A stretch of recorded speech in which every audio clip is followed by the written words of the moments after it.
Bueno, nos honra con su presencia el doctor Manuel Saravia. Usted ya lo conoce. ¿Cómo está usted, doctor? Buenas noches, muy contento. Gracias, Chema, por la invitación. Gracias por venir. Vamos a partir de ese video que ha dado la vuelta. ¿Cómo prenden esas cosas, no? Así es, como desinhibe el alcohol a niveles tan vergonzosos. Y ¿no? cómo a la gente le encanta ver eso además, ¿no? Sí, por supuesto. Porque eso salió en todas las Ahí tiene usted, este es el personaje. Como yo decía, esto no es un tratado sobre este personaje. Estamos tomando esto que fue lo que aprendió en la red. Claro. La noticia, esta cosa medio graciosa, medio aberrante, medio, ¿no? Pero en fin, eso fue lo que ocurrió.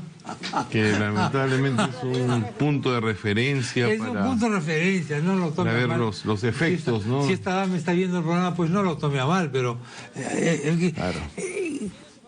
¿Qué necesitamos para que nos salga el yo o el otro yo, a veces monstruoso, que todos guardamos? Claro, lo que pasa es que el alcohol lo que hace es desinhibir a la persona. Se bajan las resistencias. Se bajan las resistencias. Y al bajar las resistencias se caen pues todas las caretas y se caen también todos los frenos. Nos volvemos algo así como vehículos sin frenos. Vehículos sin frenos. Entonces, lo que estaría guardado de repente para un sector muy cercano de la intimidad de una persona... Lo puedo hacer en mi casa, digamos.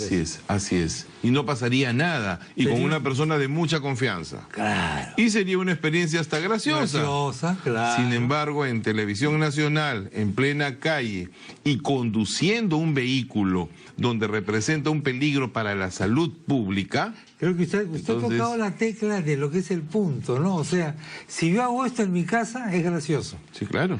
Pero si lo hago frente a una cámara de televisión, es monstruoso. Por supuesto. Pero es y no es el mismo hecho, ¿no? Claro, lo que pasa es que desde el momento que una persona, bajo los efectos del alcohol, está manejando un vehículo, es un peligro público. Correcto. ¿No es cierto? Porque ya representa un peligro para los demás y también para sí misma. ¿Quiere decir que con el alcohol somos lo que somos verdaderamente? ¿Demostramos lo que somos verdaderamente? Pueden salir muchas partes. Salen muchas partes. Así es, pueden salir partes muy primitivas, puede salir nuestra impulsividad. Hay personas que bajo los efectos del alcohol lloran, ríen, se ponen violentas, se sexualizan. Se sexualizan hasta un punto, ¿no? Claro, se ponen muy impulsivas. Hemos visto otros casos donde han atacado periodistas, donde han atacado comisarías. ¿Nos da valor el trago? Claro, incluso muchos delincuentes utilizan el alcohol para tener el valor de poder atacar a otras personas, ¿no? Entonces desinhibe, el alcohol desinhibe y eso permite que la persona se sienta más en confianza. Es por eso que es muy utilizado, por ejemplo, por personas que tienen problemas con sus habilidades sociales. Los tímidos utilizan... Se meten un par de tragos. Claro, y eso es desde toda la vida, ¿no? Siempre ha sido así. Para darme valor, para poder decir lo que pienso, lo que siento. Y también hay que decirlo, hay muchos políticos también que para dar un discurso toman un par de tragos, ¿no es cierto? Entonces para calentarse un así poquito, es, ¿no? Desinhibe, ¿no? Claro. ¿Tenemos todos un monstruo adentro? Sí, claro.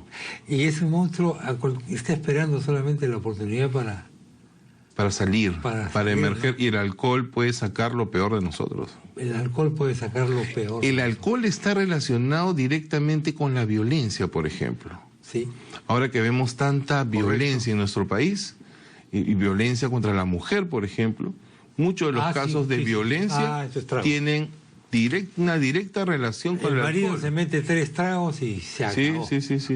Y termina golpeando a la mujer, a los hijos, ¿no? Entonces, ¿cuánto daño nos hace? Se producen violaciones intramatrimoniales. Sí, incluso incestos. ¿No? Entonces, las situaciones de lo peor, de lo inimaginable, se producen bajo los efectos del alcohol. ¿Cuánto daño nos puede hacer el alcohol?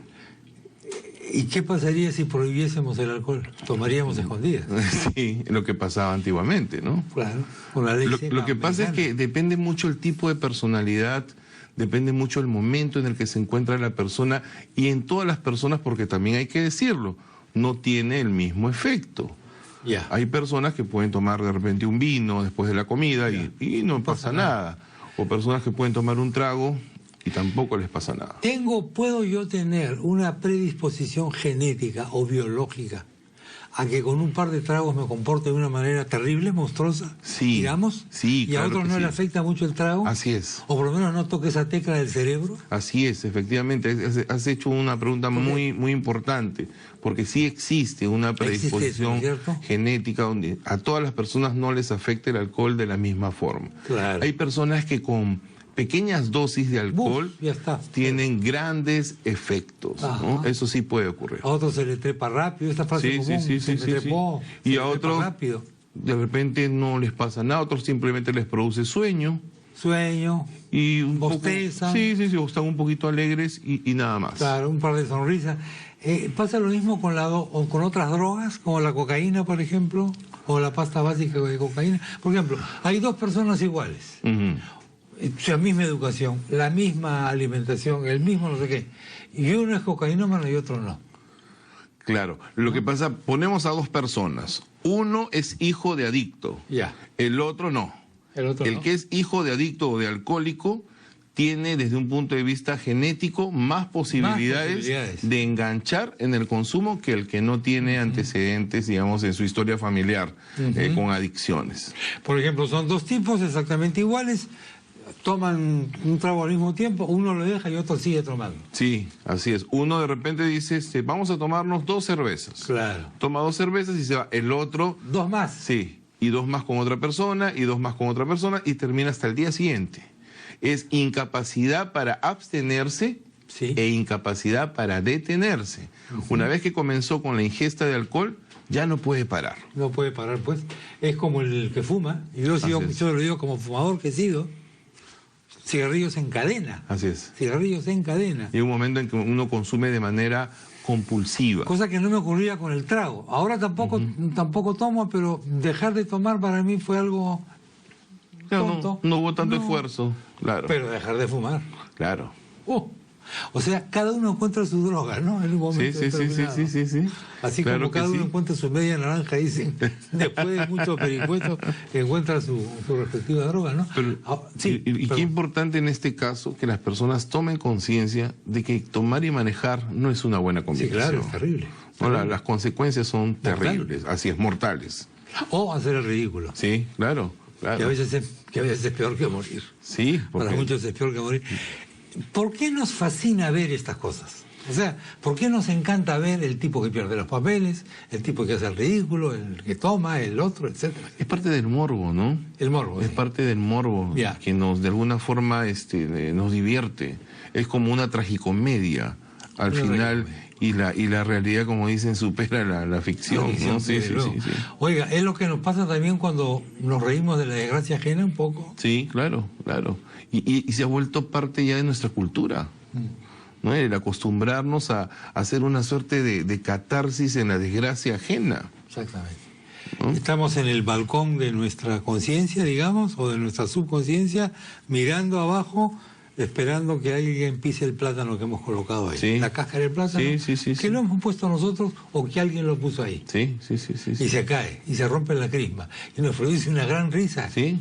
Las caídas, por ejemplo. Cuando vemos videos graciosos, en realidad son desgracias. Son desgracias. Son golpes. Gente que se dan golpes terribles. Son humillaciones. Son esas bromas pesadas, esos chistes gruesos. Lo que pasa es que es parte de la exageración. Termina siendo pues la parte cómica, ¿no? La parte cómica, ¿no? Y claro, de alguna manera nos sentimos superiores al tipo al que le está ocurriendo una desgracia. Sí, o pensamos que no nos puede ocurrir. Que no nos puede ocurrir. O a nadie en nuestro entorno, ¿no? O que si ya le ocurrió a él, ya no me ocurre a mí, ¿no? Es un poco como si... Parece que algunos tenemos la idea de que hay una cantidad de desgracia en el mundo que hay que consumirla. Te toca a ti, hermano, y tú consume mi parte también si puedes, ¿no? Claro. ¿Esto es inevitable? Las desgracias. Las desgracias sí, digo. Pero estas actitudes humanas son inevitables. Las tenemos como parte de la cultura, ¿no? Son aprendidas. Hemos aprendido a reírnos de la desgracia. Y ajena sobre todo, ¿no? Claro, de la desgracia ajena, claro. De la nuestra es muy difícil. Oiga, ¿cómo nos sentimos al día siguiente? Al día siguiente. ¿Por qué al día siguiente sentimos una sensación terrible? Estamos abrumados. Claro, entra la fase de... Queremos morir. Al día siguiente de la intoxicación de alcohol, viene pues una fase depresiva, de culpabilidad. Hay que recordar que el alcohol es un depresor del sistema nervioso central. Entonces, incluso días posteriores a la ingesta de alcohol, la persona no solamente puede estar deprimida, sino puede estar irritable, malhumorada, con todo el cuerpo descompuesto, porque además el alcohol llega a todo el organismo. Es la sustancia que inflama todo el cuerpo, literalmente. Entonces la persona se hincha, se siente caliente. Y si me encuentro con alguien que estaba conmigo ahí, no quiero mirarlo, claro, no quiero que me recuerde. Nos sentimos pues avergonzados, ¿no? Ahora, también hay que recordar que hay personas que bajo los efectos del alcohol, hay lo que en términos coloquiales le llaman borrar cassette, se olvidan. Tienen esas lagunas. ¿Por qué? Se producen esos bloqueos. Hay personas, y eso es un síntoma ya de un problema con el alcohol. Aquellas personas que durante la ingesta de alcohol, de repente 2 o 3 horas, no se acuerdan lo que han hecho. Correcto. Dicen, oye, ¿tú te acuerdas que has estado bailando encima de la mesa? No me acuerdo. ¿Censuramos eso? ¿Ese recuerdo lo censuramos? Muchas personas lo toman como si fuera una broma, una anécdota graciosa. Sin embargo, es un tema bastante peligroso, porque hay muchos casos donde las personas, por ejemplo, se ponen hasta violentas y al día siguiente no se acuerdan. Eso mismo. Es bastante peligroso. Personas que no se acuerdan cómo llegaron a su casa. Sí. O cómo están en el lugar donde han amanecido. ¿Qué hago aquí? ¿Cómo llegué acá? Así es. Y es un tema que ocurre con más frecuencia de la que imaginamos. ¿Ese olvido es casi voluntario o no? No. Eso es un bloqueo que se produce como consecuencia de la intoxicación. Por la intoxicación. Claro. O sea, ese es un efecto químico, digamos. Claro que sí. Que ocurre en personas que ya son tomadores fuertes. No, eso no le ocurre a cualquiera tampoco, ¿no? De acuerdo. Que ya son personas que toman con cierta frecuencia, ¿no? Sí. ¿Por qué no se enseñan estas cosas cuando uno es chico? Eso es lo que nos está faltando. Pero a pesar de todas las tareas de prevención que hacemos, que se han hecho durante años en el tema de no manejar cuando se estaba tomando, aún así realmente es alarmante cómo vemos todos los días ese tipo de situaciones, ¿no? ¿Por qué es tan fuerte el alcohol, oiga? Lo tenemos introyectado, ¿no? Claro. El de la atracción, ¿no? Lo tenemos introyectado en lo más profundo de nuestro ser. No hay personas que no se imaginan sin tomar, ¿no? Además es muy cultural. Claro. Celebratorio. Sí, está relacionado pues con la amistad, con el amor, con la diversión. Con el patriotismo, oiga. Con el éxito, con todo, ¿no? Piscosauro obligatoriamente. Claro. Si no somos más o menos traidores a la patria. Mucha vinculación con él. Y eso es en todas las culturas. Sí, no solamente en el Perú, es no solamente en todo el mundo, en todo el mundo. En todo el mundo. En todo el mundo. Yo creo que el tema es saber manejar el consumo de alcohol. ¿Qué falla en las campañas contra el consumo de alcohol en exceso, como dicen, o con las famosas campañas para hacer que las personas que toman, por Dios, no manejen? ¿Qué está fallando en esas campañas? Yo creo que en el tema preventivo es un trabajo de largo aliento, ¿no? Es un trabajo que de repente nosotros ya no lo vamos a ver, porque hay que trabajar con los niños. Con las futuras generaciones, porque a veces es tan difícil cambiar a las personas adultas. Y de pronto la palabra no, el cerebro no lee la palabra no. Entonces ese no tomes es como despertar también la parte rebelde y esa parte autodestructiva que tienen algunas personas, ¿no? Porque tomar y manejar es parte de un no vivas. De un no viva, suicidio. Claro, es como un suicidio. ¿Hay un instinto suicida ahí más o menos? Sí, claro que sí. Suicida y homicida además. Y homicida. Claro que sí. Suicida y homicida al mismo tiempo. Claro que sí, además irresponsable, de inmadurez. Porque eso representa el conducir bajo los efectos del alcohol, ¿no? Y hay que crear conciencia no solo en las personas, sino en las personas que están en el entorno. La ¿no? familia. Claro, de poner los límites, de no permitir que el familiar... Hay alguna responsabilidad familiar, sí, ¿no? Claro. Tiene que haber, ¿no? Claro, y también de las personas que acompañan, ¿no? A quien está conduciendo bajo los efectos del alcohol. Celebran. O subirse en el auto. Sí. Subirse en el auto con una persona que está... Claro. Es una forma de reforzar Y lo hacemos de una manera muy festiva, sube la música, etcétera. Claro. Sentimos una euforia fantástica. Es como volver a ser adolescentes. Ese es el punto importante. ¿No? Como quedarnos congelados en una etapa de nuestra vida. Recuperar las ilusiones que esta vida nos ha Y el alcohol también tiene un efecto antidepresivo, un efecto ansiolítico, entonces muchas personas lo utilizan para aplacar su dolor, ¿no? Aplacar el dolor. ¿No? Esos vacíos existenciales, las depresiones, las frustraciones que tienen en el día a día, ¿no? Anestesia. Sí, es como una anestesia, efectivamente. Y para provocar el olvido, como sí. Para poder olvidar o no enfrentar esa realidad que a veces puede ser dolorosa, frustrante, patética también, ¿no? Por eso hay tanta canción, estos boleros terribles mezclados con tragos, ¿cierto? Claro, y que son tan atractivos. Muy atractivos. ¿Por qué nos atrae tanto eso? Por un factor de identificación. Y al final la persona que toma entra en un círculo en el que tomo para olvidar, pero cuando tomo recuerdo más. Claro. Y el ciclo se va estrechando cada vez más, el ciclo se va estrechando hasta que llegamos a entrar en combustión. Doctor, muchas gracias. No, gracias a usted, Chema. Por haber estado en el programa, como siempre, colaborando con nosotros. Señoras y señores, nos tenemos que ir rápidamente a esta pausa. Al volver les voy a presentar algunos libros interesantes que han llegado y vamos a conversar sobre este 10º concurso de marinera norteña Ciudad de Miraflores 2013. Ya regresamos.